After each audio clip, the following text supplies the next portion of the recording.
Hello, hello, hello, and welcome to The Difference Makers. I'm your host, Jacqueline Grant, and we are here today for some very, very timely information. While it's coming up on back to school time, many are thinking about how to pay for college, not just this year, but the next year and the next year. And even if you have children that are headed to college in a few years from now, or maybe you have grandchildren that are headed to college and you're wondering how to pay the bill. The answer is here for you today on The Difference Makers. Again, I'm your host, Jacqueline Grant, and we are all about empowering you with knowledge and information to share with you, not only from those who are making a difference in the world, but how their content, their information makes a difference in your world. So we have a very special guest today, and I want to do a very special introduction for her because she deserves it. She is going to save you lots and lots and lots of money. I am here to introduce to you international best-selling author, TEDx Teneo Paseo speaker, and coach to parents of college-bound teens, Denise Thomas. She inspires, educates, and equips parents to take an active role in supporting their children to live a life of financial freedom. Her mission is to flip the student debt statistic in the U.S. Denise is a 20-year homeschool veteran, having homeschooled her own two children from pre-K through high school. Using her proprietary, repeatable strategy, both for her homeschool kids attending their her children attended their first choice college on 17 scholarships, 17, exceeding over $199,000. Walking out of college with cash in hand, imagine that. Denise says, you can keep your money. Send your kids to college on other people's cash. College doesn't have to be a debt sentence. So please help me to welcome to the virtual stage, Denise Thomas. Welcome, Denise. Good to have you here. I'm so excited to be able to share this message with your audience. This is awesome. It is awesome because this is something we know we need to do.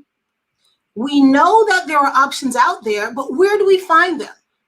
One of those answers is here with you. So I want to just ask you, let's start off right off the bat. How are you using this to make a difference in the world?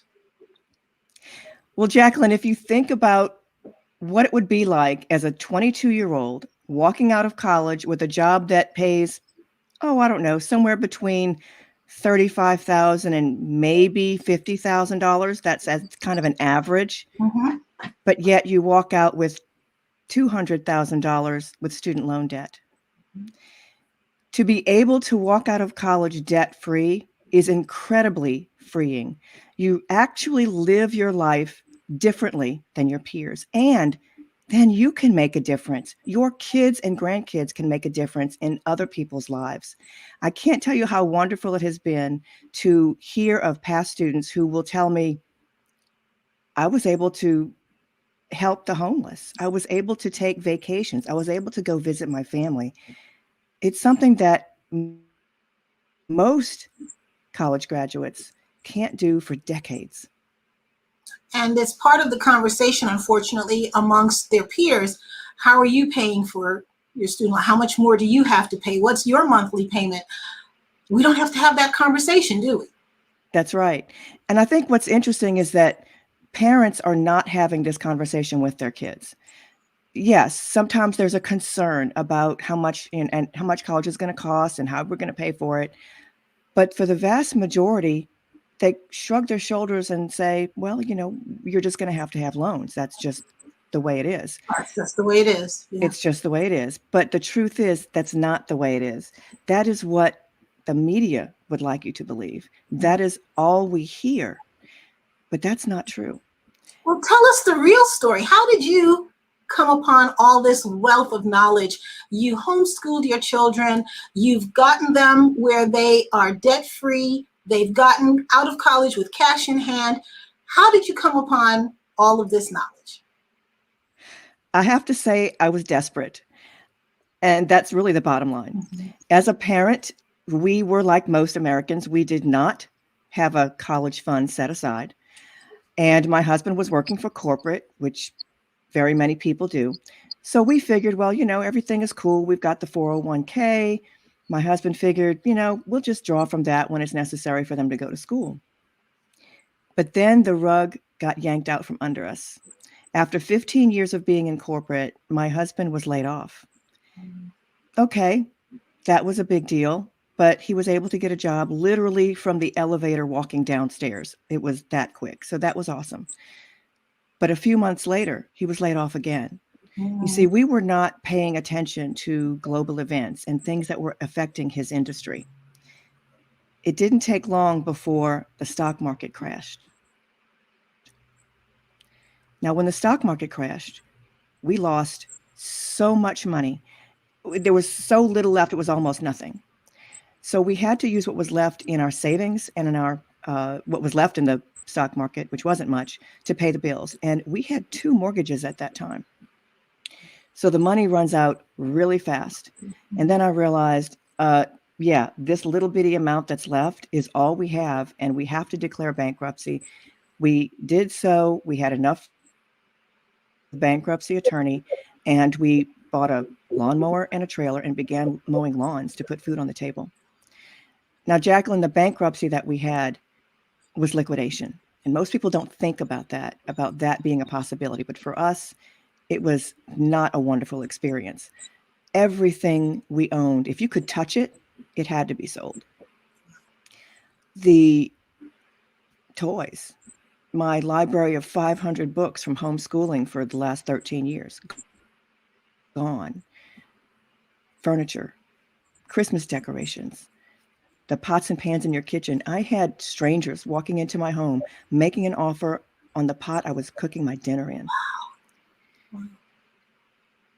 But we got through it. But a few months later, I realized, hold on a minute, my kids are starting high school. College is literally around the corner. We now have no savings. We have no 401k to borrow against. We have no house to borrow the equity from. And now with a bankruptcy, that meant we have no credit to co-sign for student loans. That's something that parents don't realize. You're co-signing. Your kids can only borrow a very small amount from the federal government to cover college costs. And I do mean a very small amount. It might cover tuition only at a local regional college or university. Wow. Everything else requires a co-signer from a private loan provider. That loan is 100% yours, just as it is for your kids.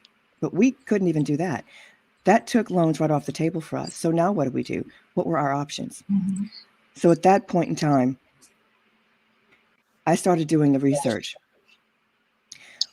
What I found was, first of all, everyone around me was saying, you're starting too early. Don't do any of that until at least junior year. Because that's what we're told. That's one of the many myths that I call that are keeping our kids in debt, to be honest with you. But I did start early because I was desperate. I needed to figure out how we were going to do this. And one of the things I found is that, yes, 70% of college graduates graduate with student loan debt, but 30% are graduating debt-free. How are they doing it? That was my quest. How are they doing it? So that was the first thing. And then I also had the, hey, you're homeschooling thing on my plate. So our college is even going to accept a transcript that mom, created on her computer. Yeah. So I had these 2 little hoops to jump through, and the research was at least 7,000 hours of research. I was on the computer from morning all the way until the wee hours of the morning, every single day. And what I found that there are some common factors with those that are graduating debt-free. One of the things is that they start early. Remember, all my friends were saying, you're starting too early? Well, get this. Scholarships begin as early as kindergarten. Really? is no such thing as too early. So they will hold the award until the child is ready. Absolutely. Now that's a golden nugget right there. That's tremendous.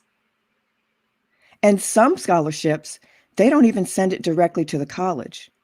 Some of them send the check to the student, to your child. Mm-hmm.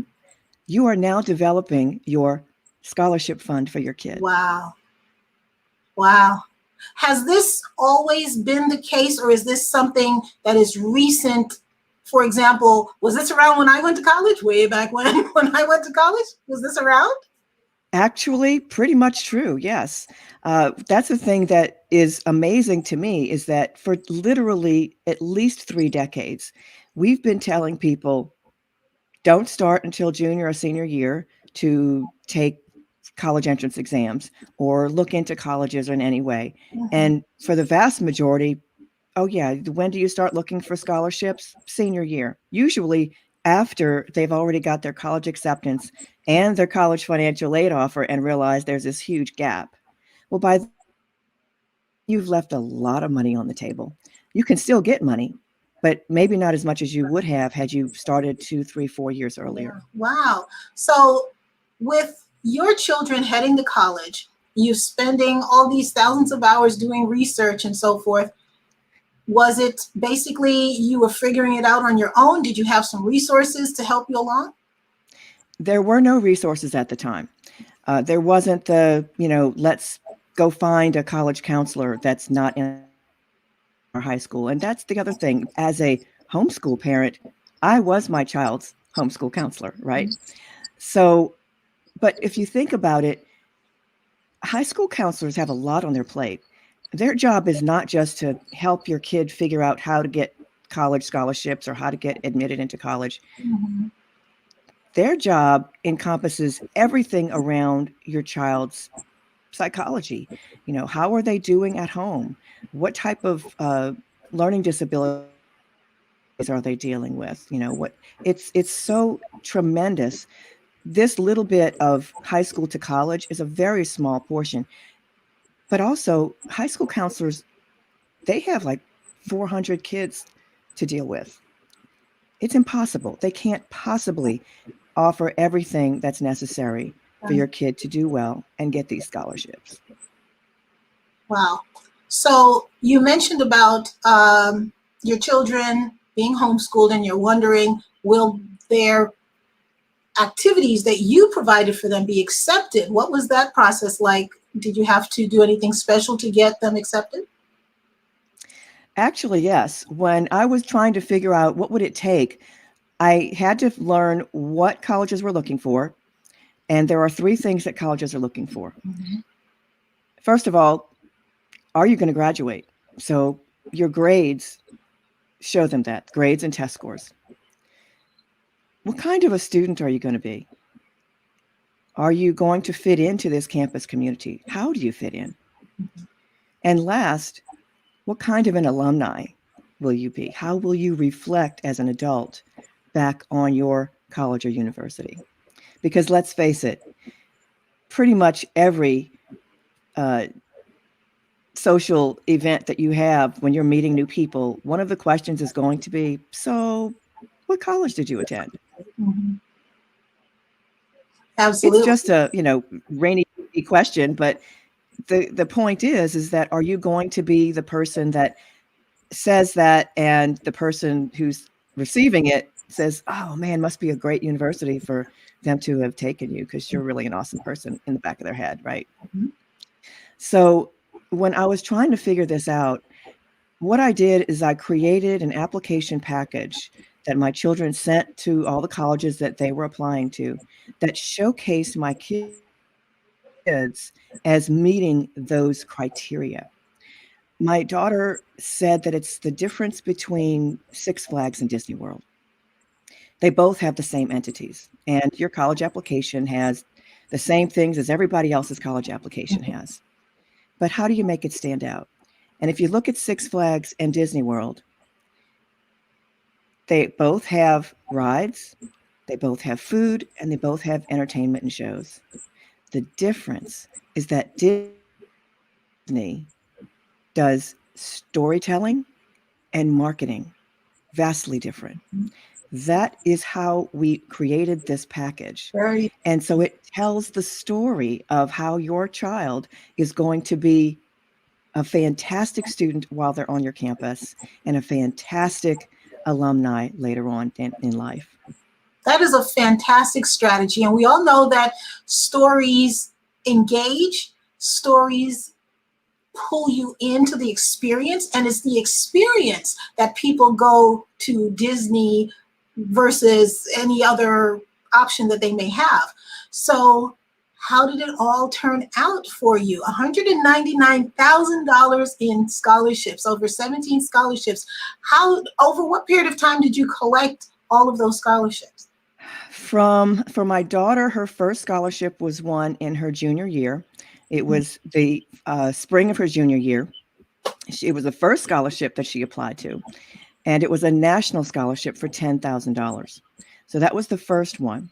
Now, for my son, his first scholarship didn't start rolling in until his senior year. So in the matter of a year to a year and a half, they had accumulated enough to cover their 4 years of college. Awesome. And how far apart are they, just so we kind of get a timeline? They are 5.5 years apart. Okay. My son just graduated. He's a COVID graduate. Poor dear didn't have an actual walk the aisle type of graduation. But he's a recent graduate. And I want parents to realize that, because I've heard this before. Usually the comment is, oh, well, you had no money, you were broke, that's why your kids won this money. Nope. By the time my kids began winning these scholarships, this lawn care company that we had developed was making 6 figures. Awesome. That's fantastic. And the other thing that I usually hear is that, oh, your kids must be geniuses, because my kid, who is now in college, applied to 40 different scholarships and won none. And here's the deal. Literally half of the scholarships that my kids won didn't even ask for GPA or test scores. So even if your child is a 2.0 or a 2.5 high school graduate, there are scholarships out there that they can apply to.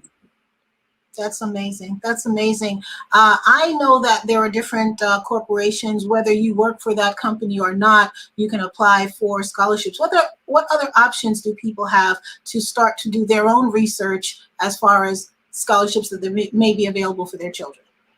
Well, you have to remember that scholarships are usually based on a topic of some kind. They want an essay. Usually it's short. It can be a paragraph. It can be a few sentences even, or it can be the 10,000 word research paper, right? I don't recommend those usually, because it's usually not quite enough money to spend that much time, unless you've actually done that research for a high school report and you've got it half written already. So think about what types of things interest your child. There are literally hundreds of thousands of scholarship opportunities totaling $23 billion in cash every single year.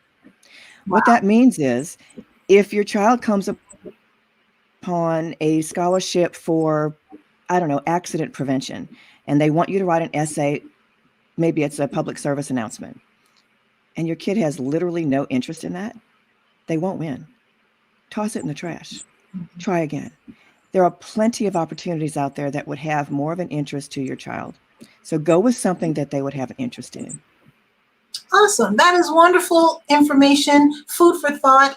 And I'm going to ask you to stay with me, Denise, as well as you in our audience, because I am going to do a little bit of a break, give Denise an opportunity to relax for a second. We'll take her backstage and we will be back with Denise Thomas, and she's going to share a great secret with us on what are the next steps someone should take now that they've heard her information, they've gotten inspiration, education. What are the next steps that they should take, whether their child is 5 years or 15 years from college? Let's take a break and we will be back in just a moment with Denise Thomas.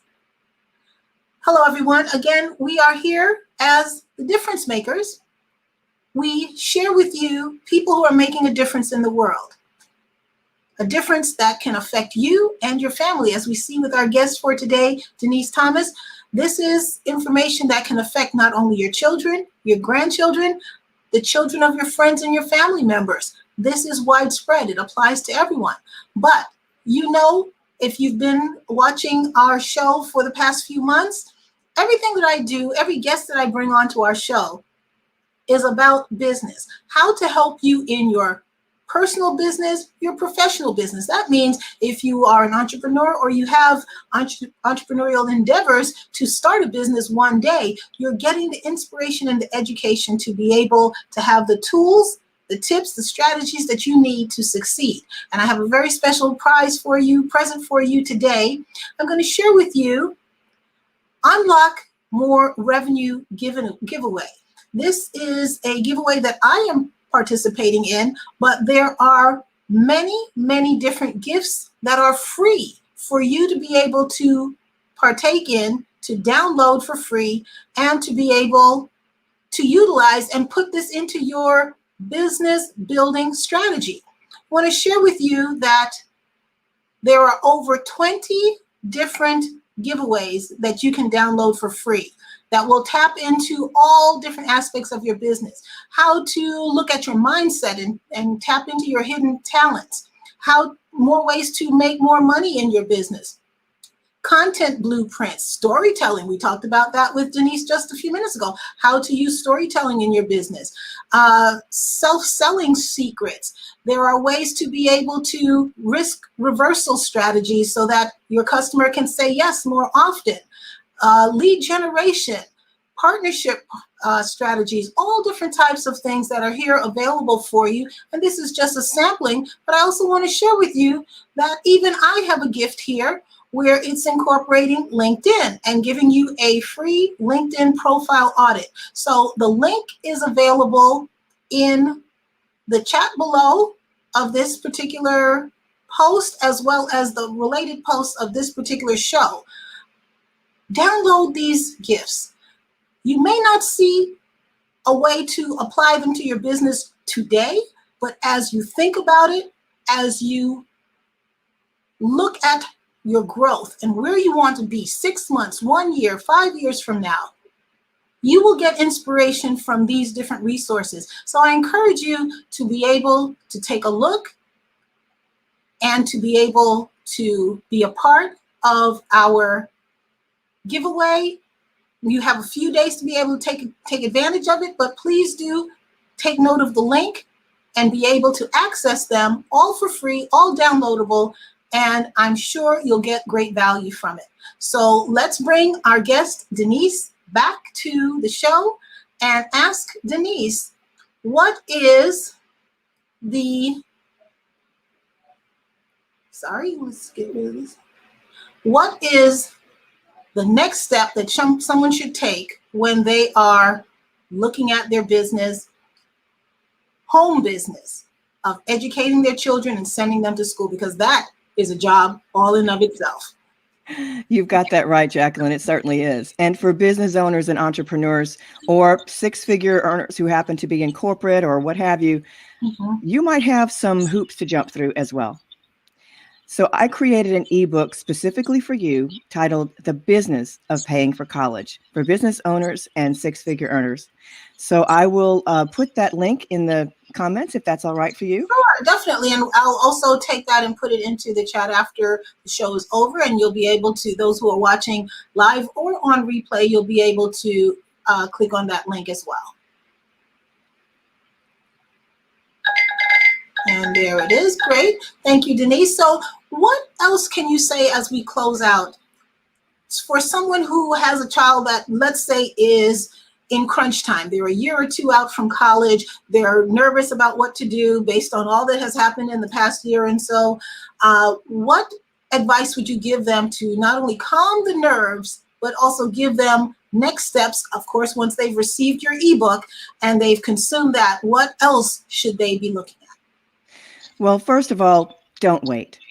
The longer you wait, the more money you're leaving behind. And that is an absolute fact, because scholarships, not only do they begin in kindergarten, but scholarships all the way through not only high school, but all the way through college, graduate, and postgraduate school. So maybe you missed the mark for your child that's already in college or in grad school. That's okay. contact me. There are scholarships that are still available for your older child. But for your younger children, think about how much more is available to them if they get started early. Scholarship deadlines are every single month. Don't think that, oh, well, maybe it's, wait until mid-senior year. You've already left a lot of money on the table. Because scholarships are not just, well, let's see, what my kid can fill out on this form. It also has to do with their activities, because the largest scholarship that your child will receive is from the college they choose to attend. And with more than 4,000 four-year colleges and universities in the U.S., there's a lot to choose from. Choose wisely. And what I found with my own kids and how I've been able to help others is that when you know early, say early freshman year in your high school career, what these colleges are looking for, you can actually design their high school career to meet those things. For example, when my daughter, who was the first to leave home, was applying for one of the largest scholarships in the country, this began with pages and pages of checkboxes of typical high school activities. Well, as a homeschool student, she didn't have typical high school activities. She didn't have a dance team. She had ballroom dance. So she couldn't check those boxes, not nearly enough to get past that computer and get to the next level of scholarship. Fast forward 5 years later, my son is coming up. I now have the application for that very large scholarship. I was able to partner with another parent, and we designed activities for our kids to be able to check those boxes. Awesome. My son made it through to the next level and became a Coca-Cola Scholar semifinalist. Wow. You don't know what you don't know. Start early. Start early. Start early. So I have one question for you. If someone has already started college, can they still get scholarships midway through? Absolutely, 100%. A large number of scholarships that are for high school seniors for current college students. And I work with a number of college students and postgrads. I've got veterinary students, medical students. There are scholarships available for everyone. Literally, my mantra is do not stop looking for free money until the last parchment is in hand. I love it. I love it. Wow. Denise Thomas, get ahead of the class. You definitely want to get her ebook. Tell us again how we can get in contact with you, Denise, if we want to know more, and tell us about your book again. Well, if you download the ebook, you will get on my email list, obviously. And then you'll also have an email that you can reply to if you have additional questions. You can get in touch or even make an appointment, and we can chat further about your particular household and how I can help you. Awesome. Thank you so very much, Denise. Denise Thomas of Get Ahead of the Class. Thank you for joining us today on The Difference Makers. Again, I'm your host, and thank you for joining because you make a difference to me. Thank you so much.